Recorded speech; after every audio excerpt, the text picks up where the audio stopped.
Good morning, people of God.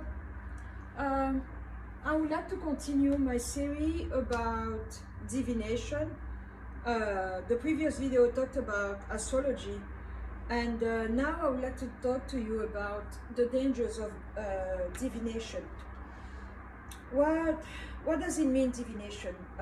It means to divine. To do an act of divination means that oftentimes we go to consult someone who has that capacity to communicate with spirit. They have many names. They can be called shaman, witch doctors, psychic, medium. It means that it's someone, a male or a female, who is sensitive enough and to be an intercessor or to stand between the living and the spirit, and a messenger of some sort. But where do they get that power from? That power comes from the snake, from the python.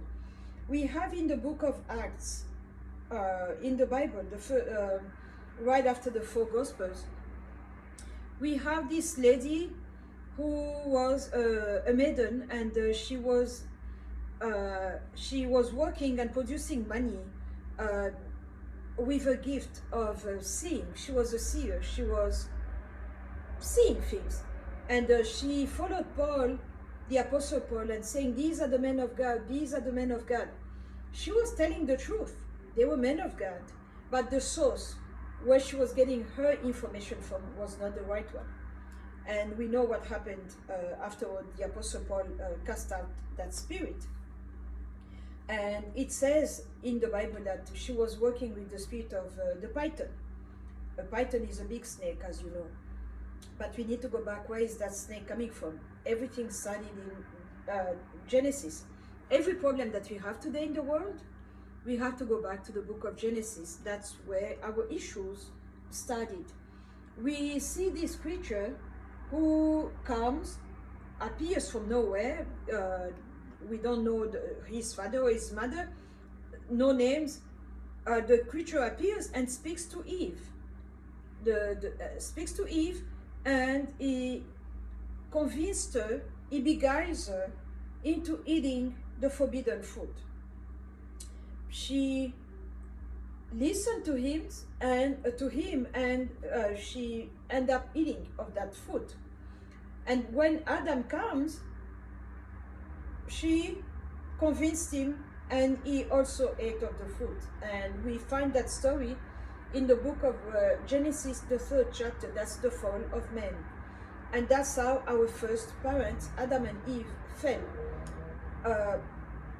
But that snake started a gospel right there, because it's a message. It's a message, not a good one, it's a bad one, but the voice, the message has been repeated and carried out throughout history, and repeated by so many people, by so many agents, by so many mouthpieces in different periods of our history or in different languages. And then when that message received, we go further along in the book of Genesis, and we see this episode with the Tower of Babel, and in the valley of Shinar, in English, or Shinar. And there we see that men, under the kingship of King Nimrod, they built a tower, a very high one. And the problem, God didn't have issue with height. He would have destroyed the Empire State Building or the Burj Khalifa in Dubai. Those are very high skyscrapers. The problem with that God had was the mindset of the people, because they wanted to confront God. Nimrod became a mighty God before God, a mighty man before God, meaning that he wanted to attack God. And that was the problem that God the Father had. And we know the rest of the history. He sent a wind, a mighty wind, that destroyed the tower and confronted the languages, and that's how we have many different languages. And what happened afterwards is that those people, because many languages were created, they started communicating. If I see that we can communicate in English, we go together. If we can speak in French, we go together. In Swahili, we go together. And that's how things happen. The same God in Babylon were taken in so many cultures, and they gave different names. I've seen the same God in Africa with a brown skin, but in Europe, the same God is represented with a pink skin. So people wanted to adapt their God to their way of looking, to their appearance. That's what happened. That's how we have so many gods. After all, there are not that many. It's just that they made it in a way that everybody can worship them, because the main goal is to steal the glory from God, God the Father. That's what happens. So the same way God has prophets, pastors, we have the fivefold ministries in the book of Ephesians. The enemy also duplicated the same system, and he has people who are speaking on his behalf, people who are his lawyers, his advocate, or his agent. Whatever the need is, he has that. So those people are the one. We have what we call a wise person. They used to be called wise. Some people still call them that. And they are into divination. The source is not the Holy Spirit. The source of the information comes from the snake. We keep meeting the same snake that spoke to Eve. It's the same snake that keeps talking. And so when you go to a witch doctor, in the African context, I've been to one many times. That's why I'm testifying. I'm explaining, not because I'm proud of it, but I was ignorant. And I'm not making up excuses. I'm just sharing the information because I want you to know. I want you to know so that you can learn from my mistakes and not repeat the same mistakes. That's why I'm talking. And so when you go to a witch doctor, usually, most of them, I've never met a witch doctor who has only one wife. They have many wives. They do. And the reason being that, you know, that principle that I talked about in the video of consequences of sexual acts, I can because if I'm married to you, we are one flesh. So your credit becomes mine and vice versa. So when I'm in my low season, I can tap into your high season and get from you. So if imagine you are a man and you have 5, 6 or 7 wives, then you have so many venues to get power from. That's what happens, and that's why they do it that way. So you get there is always one wife, is the wife of the spirit, they will call her that. And they will tell you the fee, because you have to pay. It's a way of living. The same way in the Old Testament, when you go to the prophet of God, you don't go empty-handed. The same way when you go to a witch doctor with a prophet of Satan, you don't go empty-handed. You bring an offering, and they will tell you the fee. They will tell you $100, for instance. You give the money to that wife, and they will always ask you for cigarette. I told you about cigarette being a phone line with the spirit realm. It's like you're dialing, and you call the spirits, and they will come to answer. So they will ask for a pack of cigarette and a pack of matches, the small ones, and money. So you give it to the first wife, she will go in and say, we are ready, and they will start singing. There is no way that we can have a seance and summon spirit without an invocation. To invoke means to call, and we call them. And we start singing. They will sing, sing, sing, until the guy will start, the behavior will change. That spirit will come in, and they will know, his assistant will know that the spirits are here. So we can start talking. And they will ask you, why are you here? Oh, I'm here because I have issues with my husband, and whatever your problem is, you explain to them. Or others will tell you, don't tell me, I'm going to tell you what I see first, and then you can talk later. And that's how you go. Anyway, the end result is that they will come with reasons why your life is like that, reasons why you are cursed, and what we can do to help you, and the plants that we need to mix together, and to give you a potion to bathe or to bring in your house, or whatever the recommendations of the Spirit are going to be. And that's how they do it. But once you go in a house of a witch doctor, you went there willingly, your name is going to be written in the book of death. There is such a thing as the book of life and the book of death. The book of life belongs to the Lamb of God. We can see that in the book of Revelation. The Lamb of God that was slain from the foundation of the world. Each time that a newcomer comes in the family of Christ, to all those who believe in him, to them gave he the power to become children of God. Each person that comes in the family and become a child of God, your name is written in the book of life. And each person that goes to see a witch doctor, your name is written in the book of death. They will ask you for money. I told you about that example that I gave you, $100. It's your money. You work to earn it. And you open your wallet, you give the money. From that moment on, your bank account is linked to the spirit that is going to do the divination, the reading. If we go to the way Jesus does it, as soon as you start tithing, you link your account with his system. So he can intervene in your finances. That's why we call him God the provider, because he is a provider for those who believe in him. And that providing aspect comes with a covenant. So if we flip it to Satan's side, going to a witch doctor, giving your money, it becomes a covenant between you and that spirit. Problems with covenant is that we can go back to the very first covenant that we have in the Bible between God the Father and our father in the faith, Abraham. It was not a covenant made between two individuals. God the Father stood alone, and our father Abraham stood alone. But when they finished the covenant, all the children of Israel were involved in that covenant. That's why we talked about the God of Abraham, Isaac, and Jacob.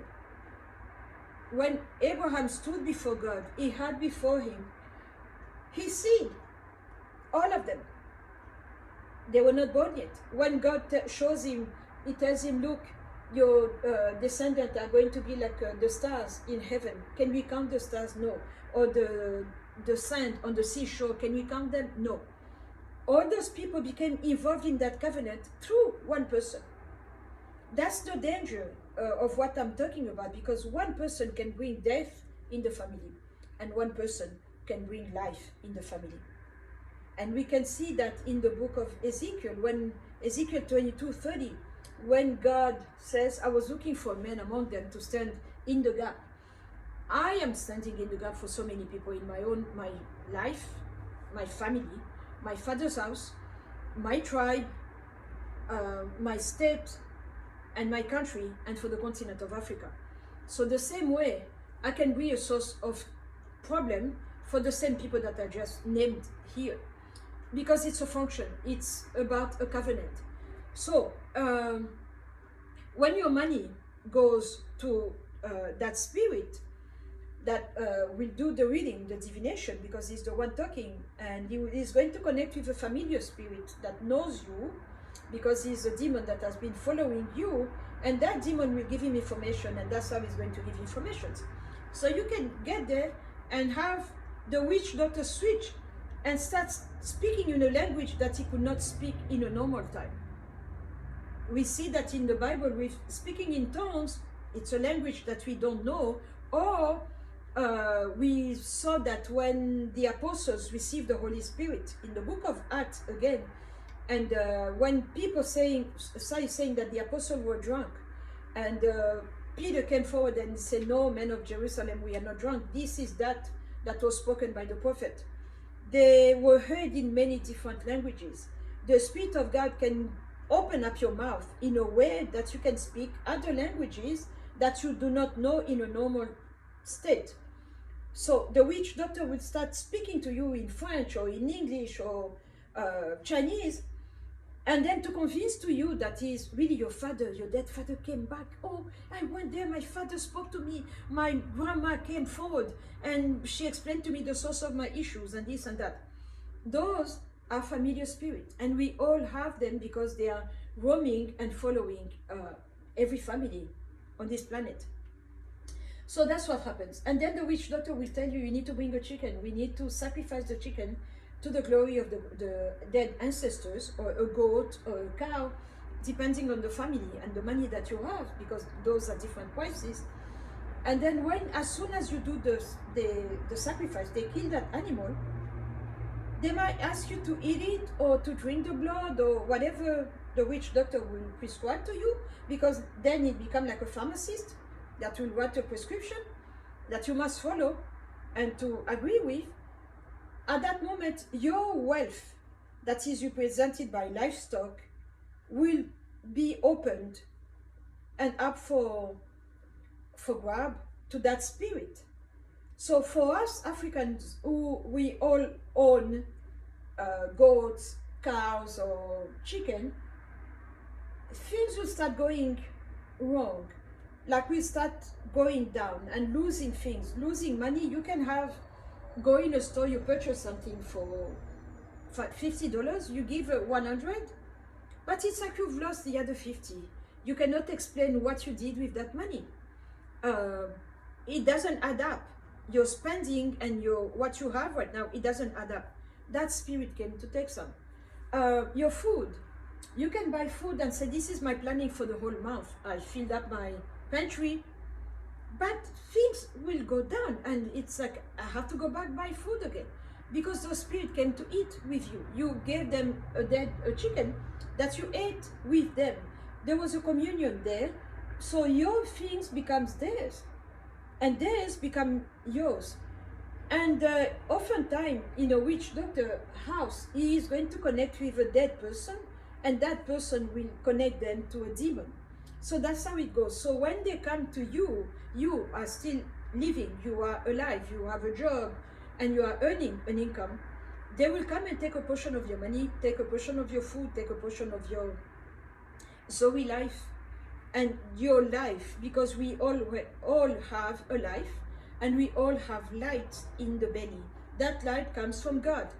And we see that for those who are into Hindu yoga and Hinduism yoga and Hindu belief system, they will tell you that we need to cleanse you. You are dark, you are dull, there's something wrong. We need to cleanse you so that you are going to be radiant, you are going to be charismatic, you are going to have that, we call it in French, un certain je ne sais quoi.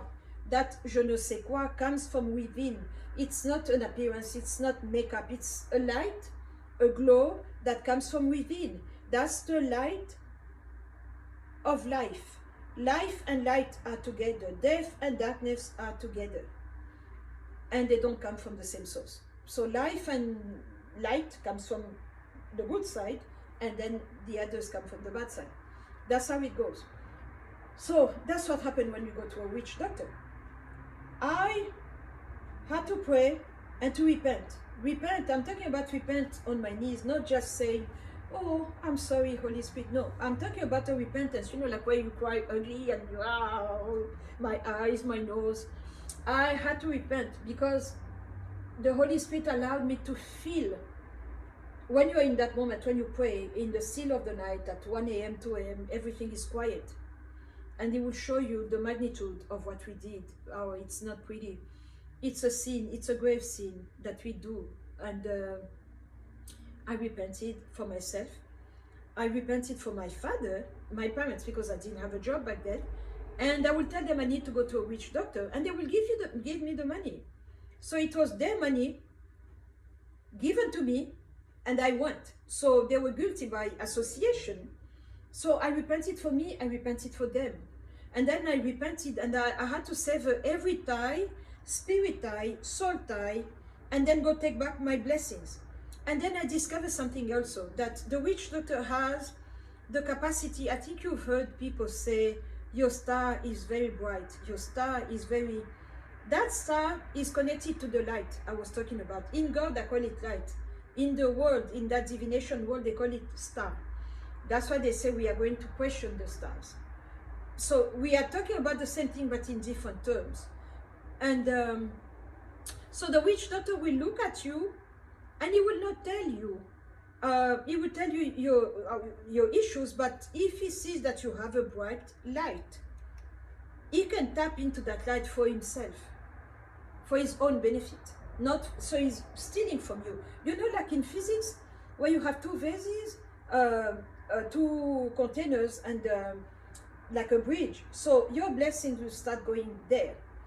That's the first thing. That's the first danger, because I cannot vouch for the witch doctor that is not going to come back in my life, even if I'm long gone. But the other aspect that I discovered by revelation of the Holy Spirit was that many witch doctors, where we went, we, my sibling and myself, because they will cut you and they will mix plants and things and ingredients to a powder, to a very, very fine powder, and they will cut you with a blade and insert it inside of you. I talked to you about tattoos, the dangers of adding something in your blood. That's another issue.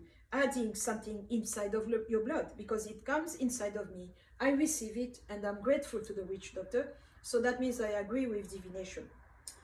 That means that I'm working with divination. And then when I become a mother, my kids will come out with that. They will carry it in their blood as if they went with me. But when I went to the witch doctor, I was alone. But because they're connected to me by blood, they bear the consequences of my poor choices.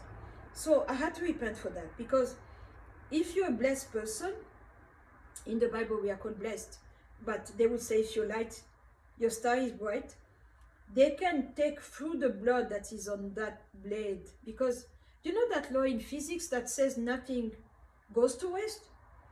A drop of blood is enough for me to be able to come back and to hurt you. To hurt you, and by hurt I mean stealing from you. And they will do that. So they can start using that blood with that blade with your little trace of blood, and give it to someone like a big politician or someone who wants to do business, and say, I have a blessed blood. I had to go back. I'm telling you, people, I'm not making this story up. I saw it. That's why I'm so adamant about it. I saw it. And no one can persuade me of the opposite. This is my story. I stand by what I'm saying. I had to go back. People that I knew in my home city, who were using our blessings, they tap into our blessings to do business and to be bigger and greater than what they could have become, because we are all born. When we come on earth, God has already planned. The Bible says, my days were recorded in your book. He already planned what you are going to become. So if God decided that you are going to have a midlife, but you want to be known like a billionaire or a celebrity, so you are going to say, what must I do to become what I want, to reach that height? God called you to be here, but I want to be here. So I need to steal from other people, so I can start becoming bigger, like a leech. I drink from you. You are losing. You are becoming smaller, but I'm becoming bigger. That's what happened. So that's what happens, and that's what happened to me. And this is my testimony. So we need to be careful about witch doctors. It's been 22 years that I haven't been to one. When the Holy Spirit gave me that revelation, I repented. I prayed on my knees, like I told you, and I stopped. Every magazine that have astrology, I stopped my subscription. I am mindful, because divination to me is a problem, the same way a drug addict who went through the AA meeting or the rehab meetings. You are mindful, don't go where they sell drugs. Don't go in a happy hour bar and you might fall again. That spirit might call you back. We have such a thing that very few pastors or ministers talk about, the spirit of reclamation. They come to reclaim you. They once had you, they lost you to God, and they are waiting, like snakes, like creatures of the night that they are. They are lurking and roaming and waiting to see if they can come. And if they come, they have an opening, they will not hesitate. They will come in. They will come in and try to take you back home with them, so they can start abusing you and raping you and doing bad things. So that's my testimony. That's what I wanted to share with you. We need to be mindful. when you go to a witch doctor. It's not a joke. Remember, everything that we do has a consequence. Every action has a consequence. Every action has a reaction. And you can take what you want, but you're going to pay it. The bill, the receipt is going to be presented to you. And then one day we'll stand before the Lord, the great Lord, the Judge of Judges, the King of Kings will stand in front of him, before him. And we'll have to answer for our choices, for our actions, for everything that we do.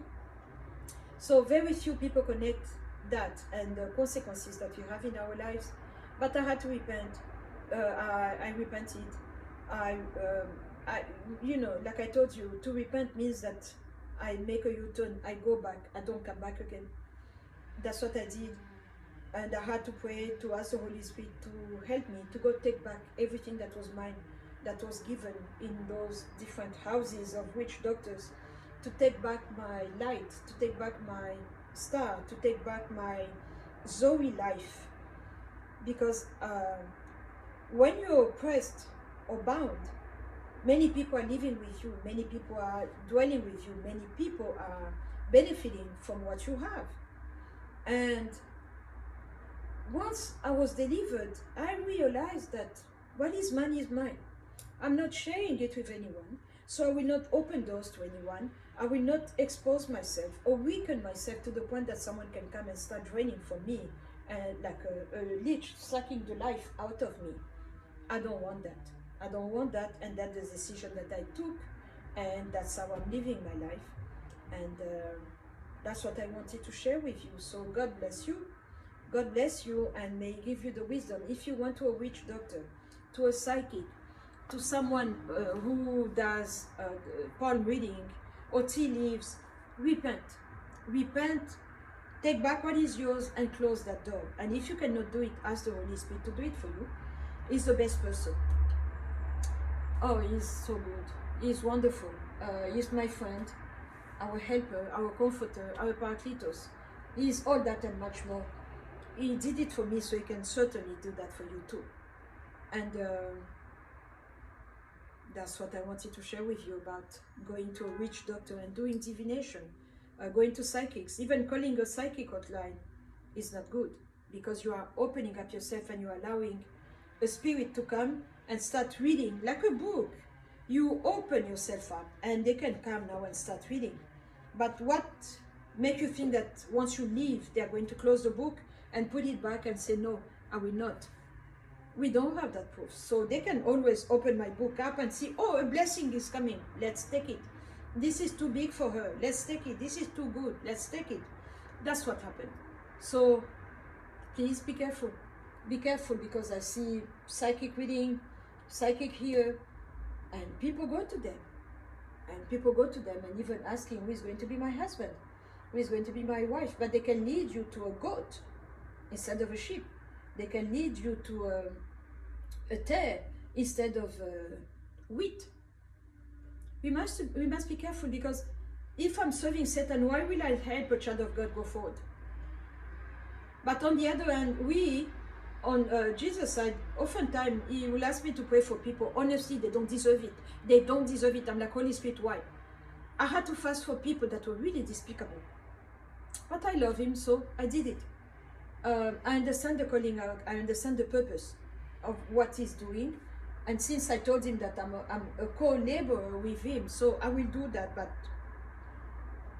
we have to be mindful of what we do. This is what I wanted to share with you today. God bless you, and I'll see you soon.